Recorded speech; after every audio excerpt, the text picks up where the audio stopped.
instead of watching Nvidia's Computex 2025 keynote, we have just watched a very interesting video from Nexus covering some of the highly manipulative tactics that Nvidia has been trying to use on Nexus, which I think, if you've been watching Hardware Unboxed for the past 5 years or so, sounds very familiar to us, doesn't it? They've certainly tried to use tactics on us that are very similar in the past, so we thought it's probably worth breaking down what Nexus has said, giving our own thoughts on the situation, given, again, similar things have happened to us in the past, and just some of our thoughts on, again, Nvidia's dirty tactics that they've been using with the media over the last few years and how that's evolving and changing as the media changes, in our opinion. The Hardware Unboxed Computex coverage is brought to you by MSI, Thermal Grizzly, G-Skill and Trix. Check out MSI's range of Z890 and B860 motherboards built for performance with robust VRAM designs that are cooled by massive heat sinks. There's more than enough power delivery to support the latest Core Ultra desktop processors from Intel. Also enjoy ultra-fast networking, Wi-Fi 7 and at least 5 gigabit wide LAN. There's also support for PCIe 5.0 along with MSI's screwless M.2 Shield Frozer for quick and easy installation of storage. Learn more about MSI's range of Z890 and B860 motherboards via the links in the video description. Also supporting our Computex trip this year is Thermal Grizzly and their Duranaut high-performance thermal paste offering extreme long-term stability combined with outstanding thermal conductivity. It's not electrically conductive and won't harden over time, so for more information please check the links in the video description. Okay, so first of all, it's a good idea to go and watch the Nexus video on these manipulative tactics first, because we're going to be responding to some of the claims Nexus have made, so it's a great video, well worth a watch. So essentially, as a quick summary for what they said in that video, Nvidia attempted to withhold access to employee interview content because GN wasn't including multi-frame generation content in day one reviews. So specifically, Nexus, they didn't want to include multi-frame generation results in charts alongside cards without multi-frame generation enabled, which I think is fair enough. Like, it's not a great reviewing tactic to do that, but Nvidia was very keen on getting those benchmark numbers into the charts. Nexus was refusing, and so Nvidia basically was like, well, we're not going to be able to provide access to some of the employees that you've used for content covering coolers and latency, really interesting content that they've been doing on their channel.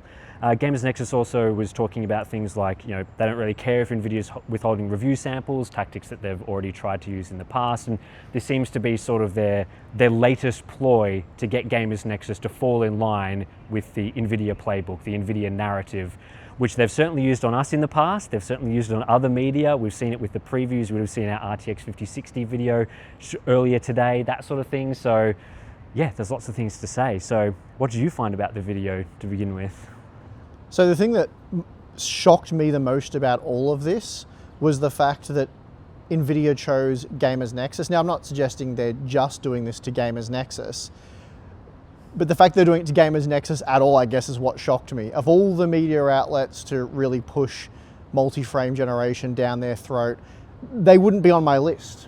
They wouldn't be at the top, the middle, or the very bottom of the list. Nexus would not make the list. I'd be like, we don't mess with those guys. It should be immediately, it's not going to work. Like, that should be the first discussion point. Should we attempt this? No, it's not going to work. Okay, let's not do it. Yeah, so with us, for example, as years ago when we had the problem with Nvidia, our history, we didn't really expose sort of anti-consumer behavior from corporations or companies. We were really a product reviewer.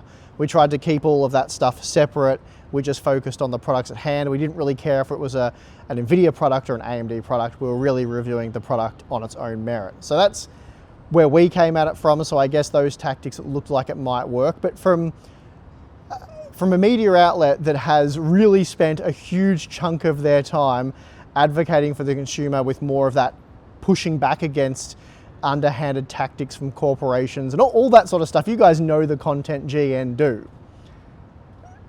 You just don't mess with them, as far as I'm concerned, with those. You don't take dirty tactics like that to Nexus. You just don't do it. So for me, that's what shocked me the most about all of this, is that they've tried those tactics with GN after they failed so badly with us. Yeah, and to be clear, they did not do this again with us. So, they had all that run-in with us about 5 years ago where they tried to manipulate us, and prior to that, as you would have heard from the 5060 content, pay us to do that pay us to do that sort of content. Then when that didn't work, moved to the restricting of review samples.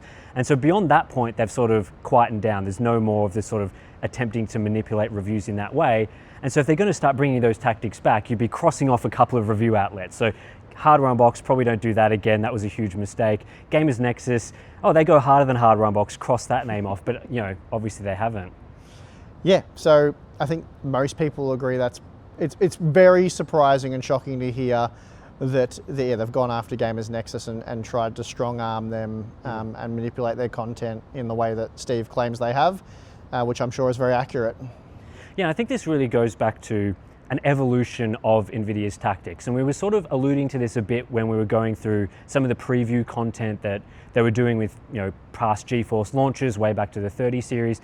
But I think this sort of goes back even further when we're sort of analyzing it earlier today about how different the media landscape is now with YouTube as an independent media than it was a couple of decades ago, obviously when Nvidia was a much newer company. So if we think back to decades prior, there was a lot of newspapers, magazines, a lot of written media, and while there were some independent and good quality sources back then, there was also a lot of sponsored content, quid pro quo arrangements between publications and these big corporations, where it's more business to business dealings. Yeah, exactly. What it is today. We'll give you access to some samples, and you'll scratch our back. We'll give you some money so that you can support your publication with ads.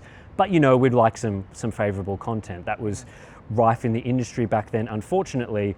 And it was just much easier to do that because of it was harder to it was harder to monetize what you do as well, because a big part of our revenue comes from AdSense. So we don't have to do anything there. We just upload to YouTube. They take care of that. Google gives us a revenue split. So it's not really impacted by relationships with the companies that we deal with for the product reviews. And then we have stuff like Patreon. Gamers Nexus also have that, so you guys support us directly. There's also the join button on YouTube. Gamers Nexus sell a lot of merch and quite successful with that. We don't do so much of that. But the point I'm making is there are other ways in which we make money. It's not just putting ads in our print magazine or whatever it is that are almost exclusively from the people we're covering. Of course, companies like MSI have paid to send us to Computex. Again, we don't work directly with Nvidia, Intel or AMD on that sort of stuff, but we do work with companies like MSI, which conflict of interest we do cover their products. But yeah, I think we've done a pretty good job of showing that if MSI release a bad product, you guys hear about it. And we've had some interesting talks with MSI employees over here who seem to appreciate our honest approach to that. It helps them improve their products. But just wanted to add that because I'm not acting like we don't do any sponsored money from people within the industry, because obviously we do. Yeah, that's true. And I think as well the barrier of entry is so much lower these days with, you don't have to establish a print run of an actual physical product. It's much easier to just upload to YouTube and get started. You can join and access things like AdSense at a very low level of views and that sort of thing. So the landscape has just entirely changed. And I think what we're seeing a lot more of today is independent media sources. So we're an independent media source, Gamers Nexus is independent, and there are many other sources on YouTube creating content that are not owned by big publishing houses or have external pressures on them from other people outside of the people making the content. And so these tactics don't work as successfully in this landscape. It's no longer a situation where you can just throw money at creators and get them to say whatever you want. Because again, as you were talking about, creators' income streams are so diverse that they're not as reliant on those streams anymore. And so I think what we're seeing with this situation with Gamers Nexus and Nvidia at the moment, and Nvidia's control of other media outlets, is Nvidia trying to figure out how do we get back to those tactics of being able to control the narrative and get our marketing points published in reputable sources. And so if the previous tactics weren't working and we can't just pay people anymore, that's not a successful strategy, what can we do? And I think what we're seeing is a reverse of that. So instead of giving money to people, they're trying to deny money from creators. So what Gamers Nexus was talking about was how they were making content with Nvidia employees, giving really good quality information about the designs of the GeForce products and how PC gaming works, and that content makes money via AdSense, via in-stream ad sales, via Patreon signups and that sort of thing. And so Nvidia is trying to take that revenue away from Gamers Nexus by denying them access to the employees to make that content. So while you could sit there and say it's it is reducing access, which may not have a monetary impact, it very much directly impacts the revenue of Gamers Nexus. And I know they didn't make too much of a fuss about that in their video, but I think it's very important to remember that all of these decisions are an attempt to control the financial aspect, which is really what may make someone make a decision one way or another. If it's impacting the business, then you may decide to go along with what Nvidia is saying. Yeah, look, you can say Gamers Nexus, drama farming, whatever, they're not entitled to have access to engineers and people at Nvidia to make content.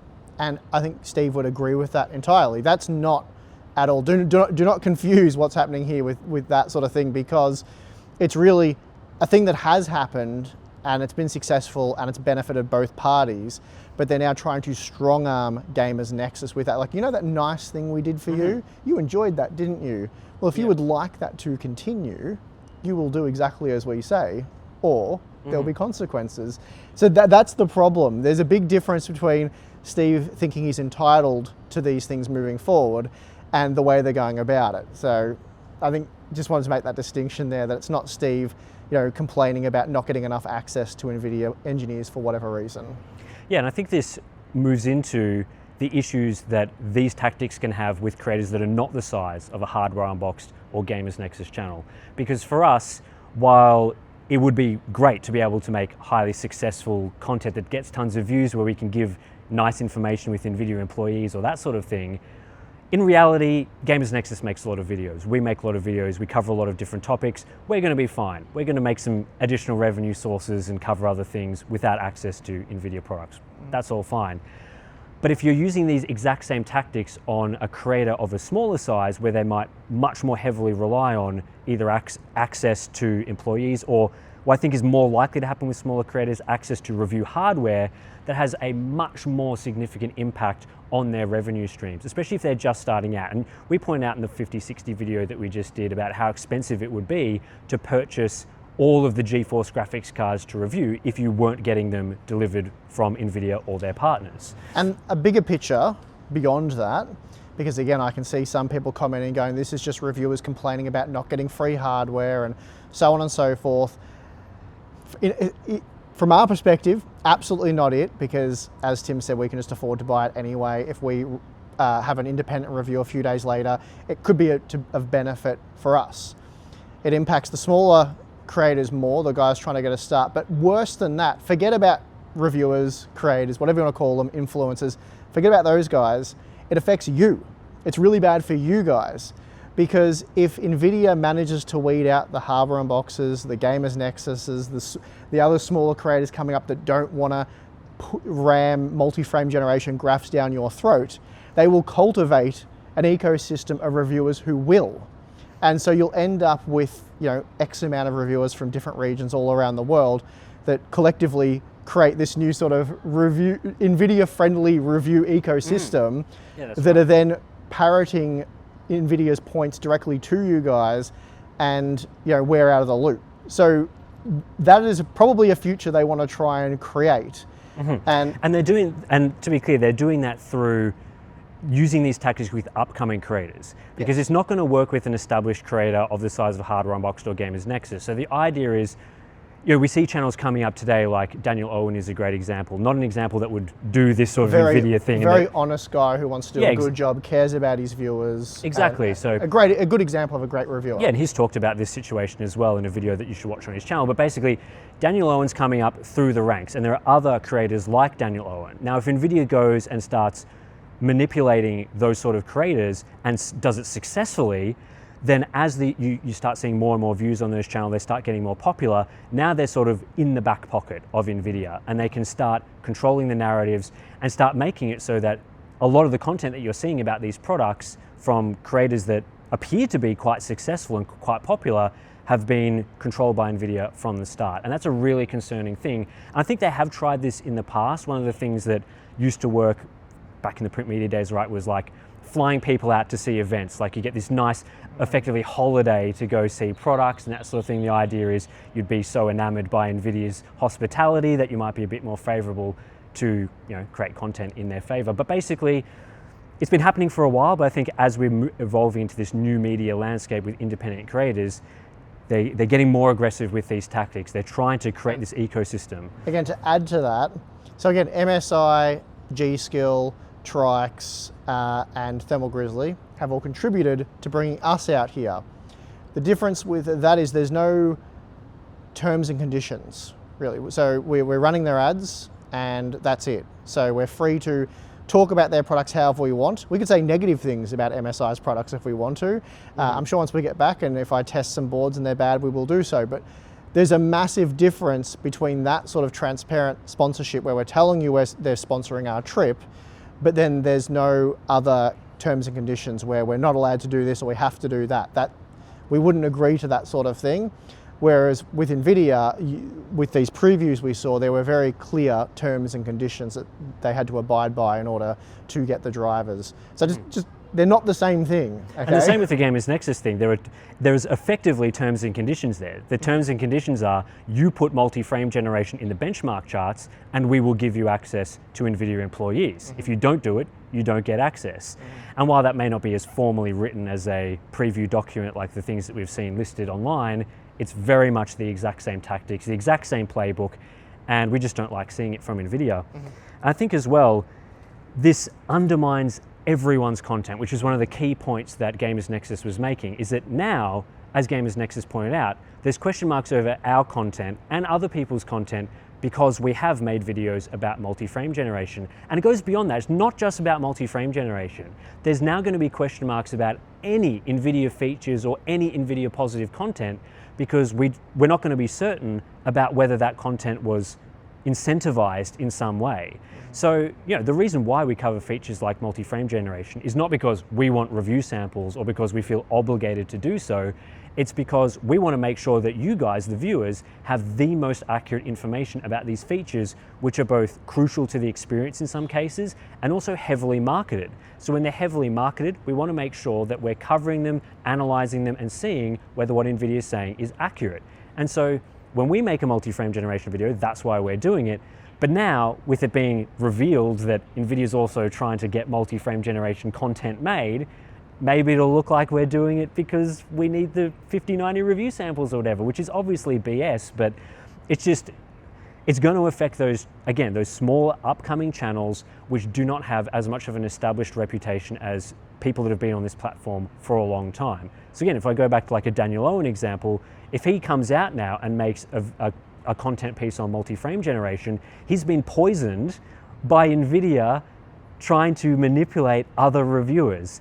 And so this whole process basically just has to stop from that standpoint. It's muddying the waters across the board, across the reviewing landscape, which I guess benefits Nvidia because they want to make sure that they're trying to undermine the quality of independent reviews. They're trying to undermine the trustworthiness of those reviews by doing this. And so, what more is there to say, really? It's a win-win strategy if they pull it off. Yeah, and I'm hoping that they won't be able to pull it off, but it's, as we've sort of mentioned throughout this video, it seems like they're getting more aggressive and they're trying new tactics to try and continue to poison the well. So again, as we talked about, the direct payments haven't worked. The withholding of review samples at least doesn't work for channels of our size. So what's the next playbook they can go to? It's the sort of trying to incentivize other things, try and get that control back. And my personal opinion is I think Nvidia is losing the narrative a little bit there. We've seen a lot of negative sentiment around Nvidia and GeForce. I don't think these things are helping. So while Nvidia is trying to undermine reviews, I think it's almost backfiring and having the opposite effect, where it's just adding to all the issues that the GeForce brand is having at the moment with drivers, with the expensiveness of graphics cards, the multi-frame generation lies in marketing and so on. Yeah, you say that, I agree with you. But there's different information or data coming into Nvidia because, again, I would have thought after the epic backfire they had trying to bar us from the review program, that they would have backed off on this sort of stuff, regrouped, thought about things and changed tactic. But it seems like they just halted for a moment and were like, no, that's the path we want to go down. In fact, we want to go down that path more aggressively than we have been. Let's continue to try and refine that path. And again, every step we've seen where, you know, we noted in the previous video, things I did with the 30 series, 40 series, 50 series, it's in our opinion gotten worse every time, the approach they've taken. And there's been a lot of negative backlash every time where we feel like it has backfired on Nvidia and not played out in the way that they thought it would. Yet they continue down that path, becoming more aggressive every time. So I think it's not just aggressive, it's sneaky as well. Because with direct payments, like to sponsor a video, in most countries you are legally required to disclose that that video is sponsored, so that payment has exchanged hands, and therefore you have to put a little notice, which you might have seen on that sort of content.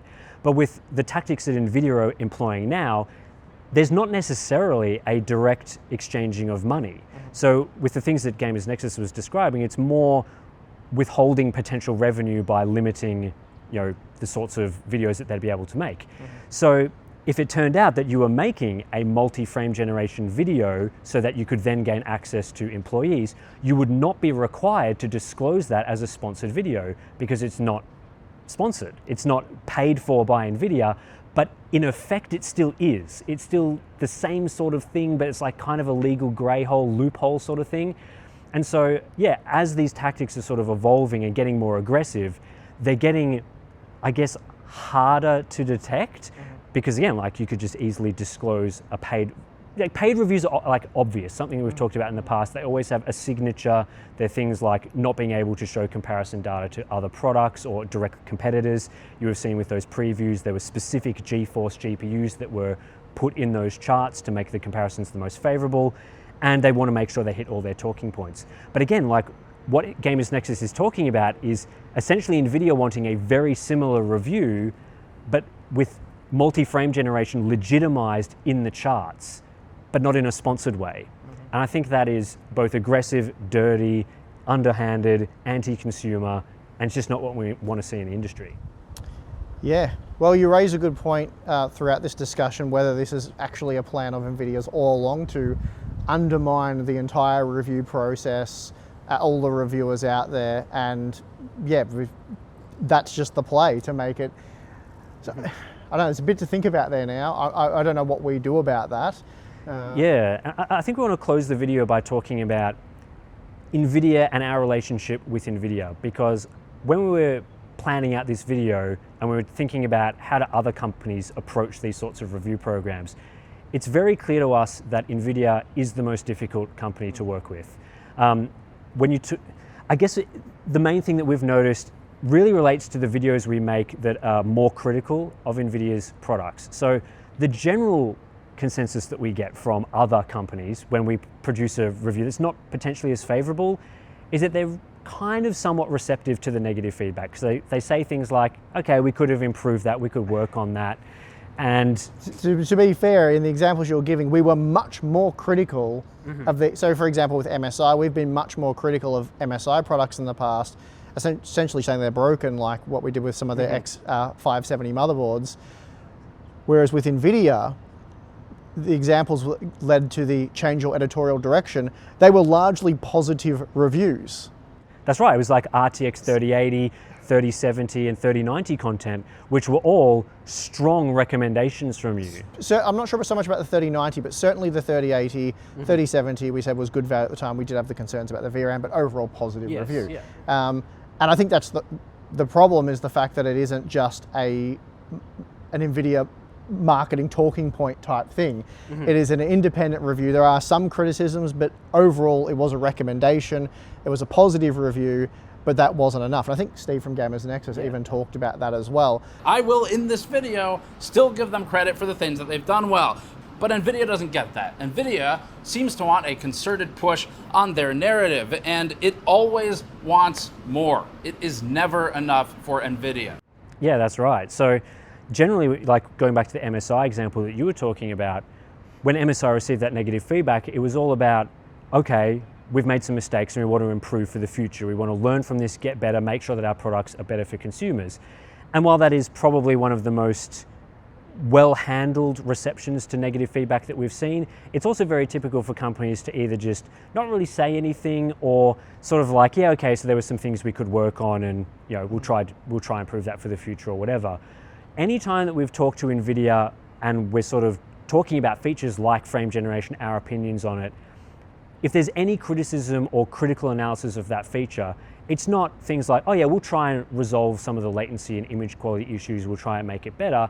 Nvidia always tries to change our opinion on it. So essentially, your negative feedback was wrong, and we want you to see the correct way, which is that multi-frame generation is the way that all gamers should play games. And again, you've been talking to Nvidia about things like how frame generation in general is not well suited to multiplayer gaming. We've had some in-person meetings with Nvidia hashing out these sorts of points. I think with most companies, you'd sort of say your points, they're logical, they make sense, they're backed by data and evidence, and companies would go, okay, fair enough, we think there's other strengths to this particular feature that we've got, and we want to focus on those things. With Nvidia, there's strengths to this feature, but also you're wrong about those other things, those other negatives that you're bringing up, and we believe that everyone should use frame generation for all content.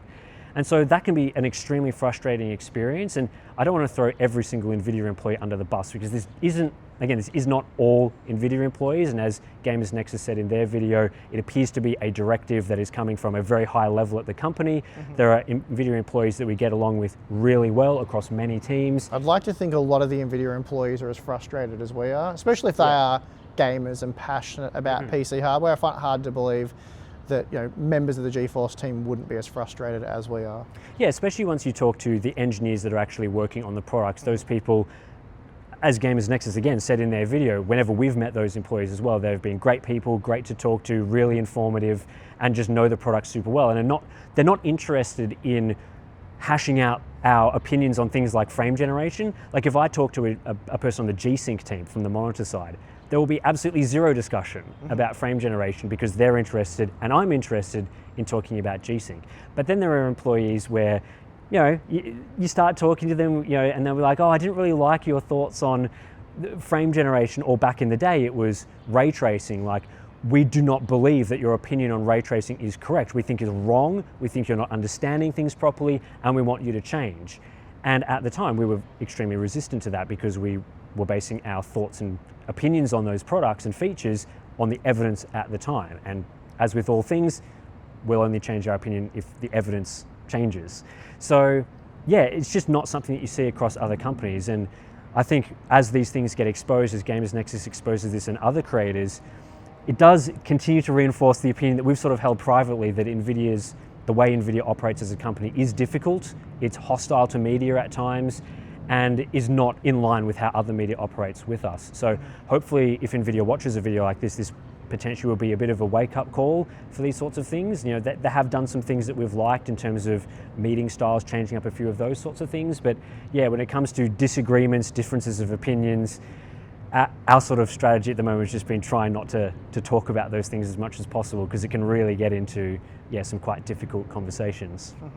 Finally, a big thank you to G.Skill and Trikes for helping to make our Computex trip possible this year. G.Skill offers an amazing range of DDR5 memory with AMD Expo support, allowing you to get the most out of your Ryzen processor, and we've been using their Trident Z5 Neo memory in our test systems for years now, as we rely on it to get the best results. We've also started using Trikes coolers, and I've got to say the Panorama SE 360 Black is one of the best looking AIOs I've ever seen. The quality of the rotatable display is incredible, and as complex as the design appears, it's remarkably quick and easy to install. So for more information, please check the links in the video description. So we've been filming this video outside. It is super hot, almost as spicy as that Gamers Nexus video, and we are sweating buckets, so we're going to wrap this video up. It's extremely hot and humid, so yeah, well, I mean, I'm sweating through my polo shirt here, so yeah, we were thinking of doing it under the air conditioner. We thought it might be nice to come outside, but perhaps that was a misjudgment on our behalf. Anyway, great to have this discussion. Enjoyed the Gamers Nexus video. Good to see all this stuff sort of get out there, and yeah, hopefully things can improve moving forward. I don't know what we'll be talking about this time next year at Computex. Hopefully more positive, because I would much rather be talking about the RTX 5060 and stuff like that, and about the products themselves, and It'd be good if the products were exciting, talking about how exciting the products are and recommending who should be upgrading, all that sort of stuff. That's what we love to do, but there's been not enough of that over the last 5 years. Yeah, it's been disappointing. So anyway, I'm your host, Steve. I'm your host, Tim. See you next time.